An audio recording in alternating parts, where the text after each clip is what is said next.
আমাদের বাংলাদেশ জাতীয়তাবাদী দলের চেয়ারম্যান দেশনেত্রী বেগম খালেদা জিয়ার পক্ষ থেকেও আপনাদের সবাইকে রমজানের শুভেচ্ছা জানাচ্ছি।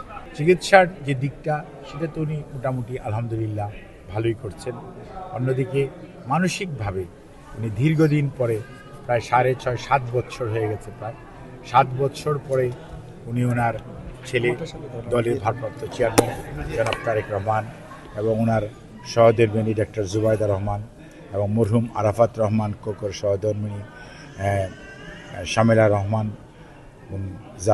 জাহিয়া রহমান, ওনাদের 2 মেয়ে এবং জনাব তারেক রহমান এবং জুবাইদা রহমানের অত্যন্ত যোগ্য সন্তান ব্যারিস্টার জাইমা রহমান, তাদেরকে সাথে পেয়ে মানসিকভাবে উনি অনেকটা আগের চেয়ে বেশি সুস্থ আছেন এবং এই মানসিক সুস্থতাই ওনার শারীরিক সুস্থতাকে আরও বেশি বাড়িয়ে দিচ্ছে এবং ইনশাআল্লাহ আপনারা দোয়া করবেন।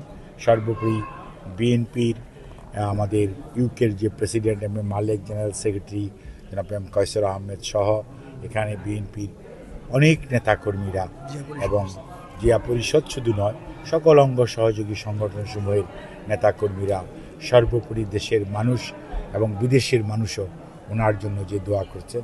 যখনই এখানকার চিকিৎসকরা ওনাকে অনুমতি দিবে যাওয়ার জন্য, তখনই উনি বিদেশ থেকে থাকার মানুষ উনি নয়।